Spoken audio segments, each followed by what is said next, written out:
तुर्की के अंदर अचानक से इजराइल के फाइटर जेट घुस गए। जानबूझकर घुसे या अनजाने में, ये जाए बात भाड़ में। मेन बात यह है कि तुरंत तुर्की ने अपने F-16 फाइटर जेट उड़ा दिए और इजराइल के फाइटर जेट के पीछे लगा दिए। लेकिन कुछ ही देर में इजराइल के फाइटर जेट तेजी से अपने इलाकों में भाग खड़े हुए। यानी तुर्की को तो डर यह था कि कुछ साल बाद ऐसा कुछ होगा, लेकिन यहां तो अभी खेल हो गया। तुर्की के अंदर अगर इजराइल के फाइटर जेट घुसने लगे तो फिर बचाई क्या?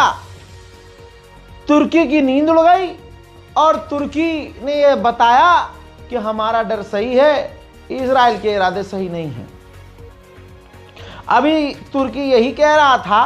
एक इजराइल के पत्रकार का एक वीडियो सामने आया जिसमें वो कह रहा है कि हमने हमास को हराया गेम में और फिर हमने आधे रास्ते में आके अब ईरान से लड़ रहे हैं, हम ईरान को हराएंगे और फिर फाइनल मैच हमारा तुर्की के साथ होगा। यानी कहा जा रहा है कि इजराइल ये खुल्लम खुल्ला कह रहा है कि आखिरी मैच हमारा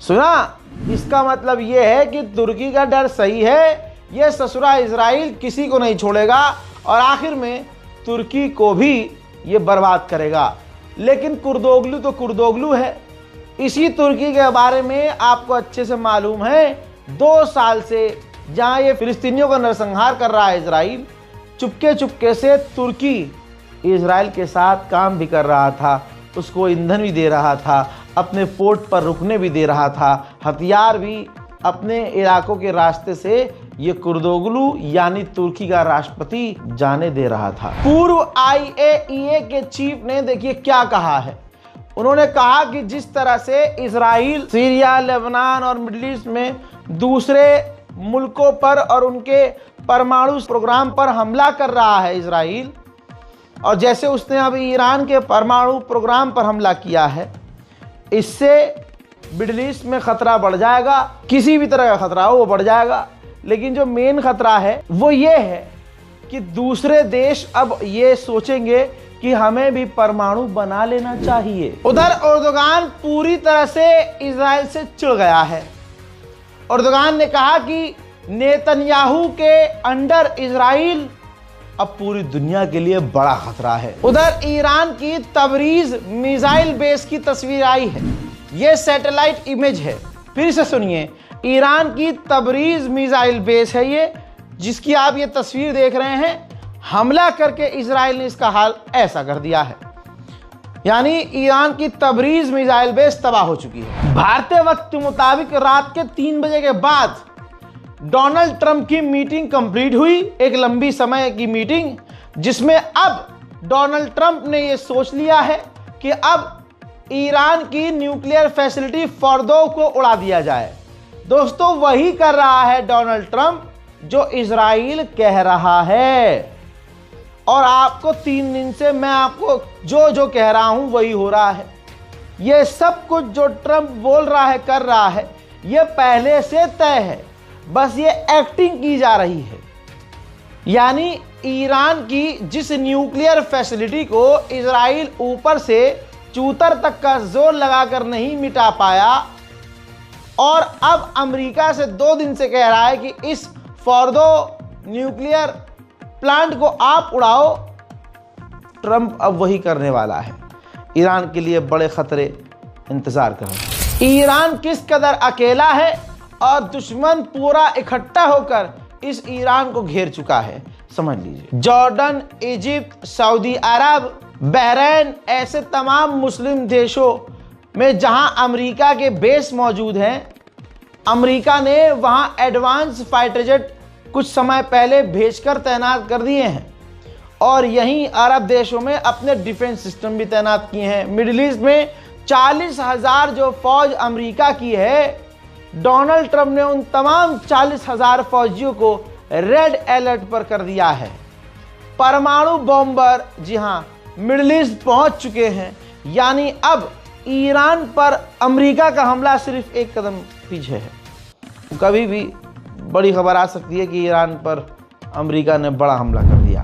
कहा जा रहा है कि कुछ समय पहले डोनाल्ड ट्रंप और नेतन्याहू ने फोन पर काफी देर बात की है। कहा जा रहा है कि अब अमेरिका ईरान को 48 घंटे का समय दे सकता है, ये कहते हुए कि हमारी ये बात मान लो। और 48 घंटे पूरे होते ही अमेरिका खुद ईरान पर बड़ी तबाही वाले हमले करेगा। इजराइल ने कहा है कि हम इंतजार कर रहे हैं कि ट्रंप ऑर्डर दें और अमेरिका की फौज ईरान पर हमला कर दे। यानी दुनिया देख रही है कि अंधभक्तों का अब्बा अकेले नहीं जीत पा रहा है। तवज्जो है, ये तो हिंदू भी समझ रहे हैं, लेकिन बस क्योंकि मुसलमानों से नफरत है इसलिए वो मानेंगे नहीं इस बात को। अंदर अंदर जान गए हैं कि उनके वालिद साहब जो हैं वो इस काबिल नहीं हैं। इजराइल सिर्फ अब इंतजार कर रहा है कि अमेरिका ईरान पर हमला करे, क्योंकि अमेरिकी इंटेलिजेंस खुद ही कह चुकी है कि इजराइल ईरान से नहीं लड़ सकता। ईरान के ऊपर लंबे और बड़े साइबर अटैक किए गए, बैंकिंग सिस्टम को हैक किया गया। पहले एटीएम सिस्टम पूरी तरह से हैक हो गया और अब बैंकिंग सिस्टम ही बिल्कुल बेकार कर दिया गया साइबर अटैक करके। आज की आधी रात गुजरने के बाद अमेरिका ने अपने आदेश को पलट दिया है। अमेरिका ने कहा था कि ईरानियों से मुलाकात करो, मीटिंग करो, कोई रास्ता निकालो, और अब अमेरिका ने अपने लोगों से मना कर दिया है। डोनाल्ड ट्रंप ने अपने लोगों से मना कर दिया है कि अब ईरान से बातचीत न करना, अब ईरान से मुलाकात न करना। रिपोर्ट यह है कि अमेरिका और बरतानिया की पूरी फौज बहरीन में ईरान के खिलाफ तैयार हो चुकी है, तैनात हो चुकी है। अब खबर सुन लीजिए। खबर यह है कि अब सामने से दुश्मन इतना इकट्ठा हो रहा है तो ईरान ने अब तैयारी ये की है कि अगर अमेरिका ने हमला किया तो अमेरिकी बेस को कैसे तबाह किया जाए। इधर से अमेरिका ने कहा है कि ईरान स्ट्रेट ऑफ हॉर्मूज के समुद्री इलाके में बम भी बिछा सकता है। कोई ईरान के साथ नहीं आ रहा है। हुथीज ने ऐलान किया है कि अगर ईरान पर अमेरिका हमला करता है तो हम उसके सपोर्ट में मैदान जंग में आएंगे। कम से कम ईरान एक ऐसा देश है कि इजराइल की मीडिया खुद लिख रही है, अंधभक्त अपना पिछवाड़ा टाइट करके इस बात को इग्नोर करना चाहते हैं, लेकिन फुल स्क्रीन पर रिपोर्ट जिसमें अमेरिका और इजराइल खुद लिख रहे हैं कि पहली बार इतिहास में ऐसा हो रहा है कि किसी देश से लड़ने के लिए इजराइल ने अमेरिका से मदद मांगी हो, वरना अभी तक की तमाम लड़ाइयों में इजराइल ने अकेले लड़ाई करी और अकेले उसने जीत हासिल करी। अल्लाह अकबर, अल्लाह अकबर। पहली बार ईरान एक ऐसा देश है जिससे लड़ने के लिए इजराइल को अमेरिका की मदद हासिल करनी पड़ रही है। ये देखिए, ग्राफ देख लीजिए। ईरान में साइबर अटैक की वजह से पूरी रात इंटरनेट पर प्रॉब्लम रही, लेकिन अब आधी रात गुजरने के बाद ईरान के अंदर इंटरनेट पूरी तरह से बंद हो चुका है। कुछ इलाकों में बड़ी स्लो स्पीड में नेट चल रहा है, वरना ईरान का नेट भी डाउन कर दिया गया है। उधर इजराइल ने आखिरकार कंफर्म कर दिया है कि हमारा जो ऑपरेशन राइजिंग लायन है, ये हमारे जो पुराने साथी हैं ईरान के, यानी शाह पहलवी, जो क्रांति से पहले बादशाह थे, किंग थे, हम ऑपरेशन राइजिंग नाम रखे ही इसलिए हैं ताकि हम उनको रिप्रेजेंट कर सकें। और हमारा यही प्लान है कि ईरान में सत्ता पलटकर शाह पहलवी के हाथ में ईरान को दे दिया जाए। हालांकि इजराइल ऊपर से नीचे तक का जोर लगा ले, ऐसा हो नहीं सकता। ईरान का एयर डिफेंस सिस्टम सच में बेकार है। इस वक्त काफ़ी नुकसान हो चुका है। करमनशाह का आसमान, ये देखिए, ईरान का करमनशाह का आसमान खुल गया और अमेरिका और इजराइल का ड्रोन खुले में बिल्कुल टेंशन फ्री करमनशाह के ऊपर उड़ता हुआ नजर आ रहा था। हजरत, उधर ईरान के ऑफिशियल ने अपने लोगों से कह दिया है कि अपने फ़ोन से इंस्टाग्राम और व्हाट्सएप इसी वक्त डिलीट कर दो, और अपने गार्ड और मिलिट्री से कह दिया है कि अपने फ़ोन को पूरी तरह से इंटरनेट से अलग कर दो, यानी अपने मोबाइल के अंदर इंटरनेट इस्तेमाल मत करिए। उधर से फ्रांस के भी टैंकर, जो वो बड़े जहाज़ होते हैं, हवा में तेल भरते हैं जहाज़ के अंदर, फाइटर जेट के अंदर, वो 2-3 टैंकर फ्रांस के निकल चुके हैं इजराइल की मदद के लिए। दुनिया देख रही है कि दुनिया का तमाम बड़े से बड़ा जो शेर बनता है, हिम्मत वाला बनता है,